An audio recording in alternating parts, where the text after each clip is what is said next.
আসসালামু আলাইকুম রহমতুল্লাহি বারাকাতু। কেমন আছেন সবাই? আশা করি সবাই ভালো আছেন।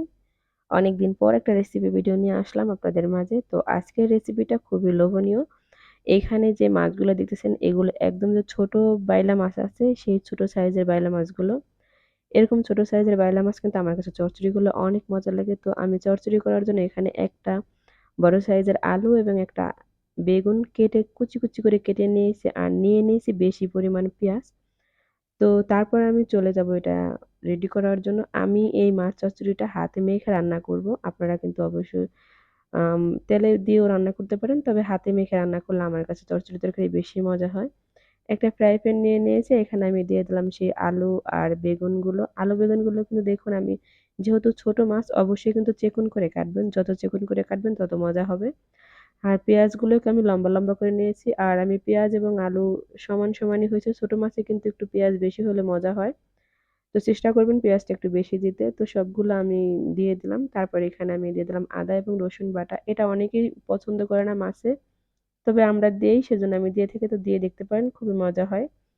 এরপরে আমি এখানে দিয়ে দিলাম পরিমাণ মতো লবণ। লবণটা আপনাদের যতটুকু রান্না করবেন সেটার উপর নির্ভর করে দিবেন। আমি এখানে চা চামচের ১ চামচ দিয়েছি। তারপর দিয়ে দিলাম হলুদের গুঁড়া। আমি এখানে হাফ চামচ করে সবকিছু দিব। হলুদের গুঁড়া, মরিচের গুঁড়া, ধনিয়ার গুঁড়া, আ দিয়ে দিব হাফ চামচ জিরার গুঁড়া, সামান্য পরিমাণে একটু গোলমরিচের গুঁড়া। এরপর এখানে আমি দিয়ে দেব তেল।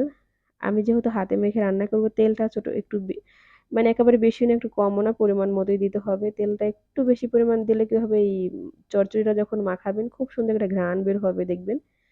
এবার হলো ফাইনাল প্রসেস। এইটা কিন্তু সবথেকে মনোযোগ দিয়ে করতে হবে। আপনি সবজিটা খুব সুন্দর করে মাখাবেন। দেখবেন যখন মাখাবেন অনেক সুন্দর একটা ফ্লেভার বের হবে। সেই একদম আপনার ঘরের ভিতরে ঘ্রাণে ভরে যাবে।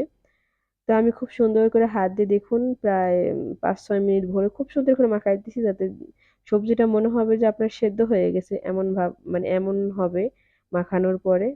আর আপনি যত সুন্দর করে মাখাবেন দেখবেন আপনার রেসিপিটা তত মজা হবে। তো আর যদি ঝটপট করেন তাহলে কিন্তু তেমন টেস্ট পাবেন না। অবশ্যই এ পর্যায়ে একটু ধৈর্য সহকারে তারপরে মাখিয়ে নিবেন। তো আমার মাখানো হয়ে গেছে দেখুন। আমি মাখানোর পরে এখনো কিন্তু মাছটা দেইনি। আর মাছটা দেওয়ার পরে কিন্তু এভাবে মাখানো যেত না। সেজন্য আমি মাছটা পরে দিলাম। আর এই মাছগুলোকে খুব সুন্দর করে পরিষ্কার করে ধুয়ে নিয়েছি। একদম সাদা বানায় ফেলছি দেখুন। এরপরে সবগুলো মাছ এখানে আমি দিয়ে দিব। এখানে মাছটা দিয়ে তারপর আমি হালকা হাতে মাখিয়ে নেব। এই পর্যায়ে কিন্তু আপনি জোরে, জোরে মাখবেন না। যেহেতু বাইলা মাছটা একটু এমনি নরম হয়। কাঁটা থাকে কম। আর আমার কাছে কিন্তু বাইলা মাছ খেতে অনেক মজা হয়। তো এগুলো ছোট, ছোট একদম নদীর মাছ। আর এটা কোনো চাষের মাছ না।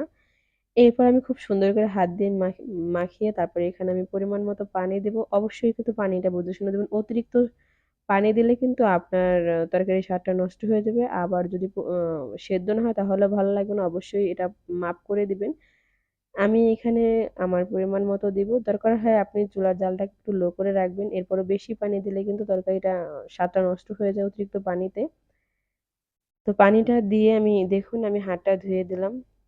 এরপর আমি এখানে এই ইসের উপরে কাঁচা পাকা মরিচগুলো আমি কিন্তু কাঁচা মরিচ কিন্তু আমি মাখানোর সময় দেইনি যদি হাতে ঝাল লাগে। সেজন্য আমি এ পর্যায়ে উপর থেকে দেখুন কাঁচা পাকা মরিচগুলো দিয়ে দিলাম। এরপর আমি ঢাকনা দিয়ে ঢেকে দেব। তারপর আমি এটাকে বসিয়ে দেব চুলায়। চুলায় আমি চুলার জালটাকে আমি একদম মানে মিডিয়াম আঁচে রাখছি। এখন একেবারে বাড়ায়ও না, একেবারে কমায়ও নাই। এরপরে রেখে দিলাম। যখন এটা ফুটে উঠবে ওই পর্যায়ে আমি চুলার জালটাকে কমিয়ে দেব। দেখুন আমার এটা একদম ফুটে উঠছে। এখন আমি চুলার জালটাকে একটু লো করে দেব। আর একটা হাতার সাহায্যে এভাবে একটু চেপে, চেপে দেব। আর অবশ্যই লবণটা যদি টেস্ট করেন এই পর্যায়ে করবেন। একটু যখন হালকা ঝোল থাকবে তখন লবণ টেস্ট করলে বুঝতে পারবেন। তারপর আমি এখানে কিছুটা ধনিয়া পাতা দিয়ে দেবো। আমার কাছে ফ্রেশ আ কাঁচা যে দেশি ধনিয়া পাতা নাই এটা বিলাতি ধনিয়া পাতা বলে। এটাই আমার কাছে এখন ছিল। আমি ওইটাই দিয়ে দিলাম।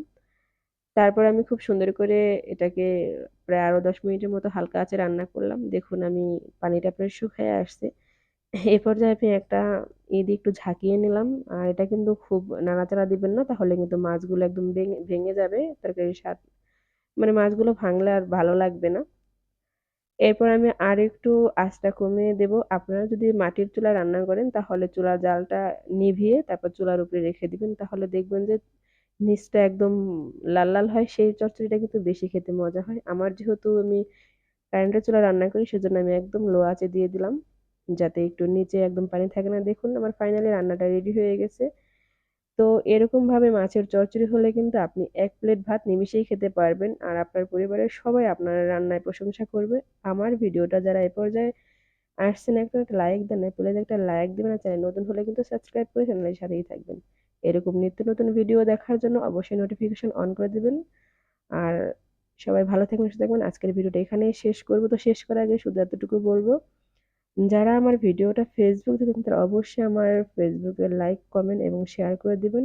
আপনাদের একটা লাইকে কিন্তু আমার পরবর্তী ভিডিও বানানোর উৎসাহ জাগায়। তো সবাই ভালো থাকবেন, সুস্থ থাকবেন। আজকের মতো এখানেই বিদায় নিলাম। আসসালামু আলাইকুম ওয়া রাহমাতুল্লাহি ওয়া বারাকাতুহু। আল্লাহ হাফেজ বন্ধুরা।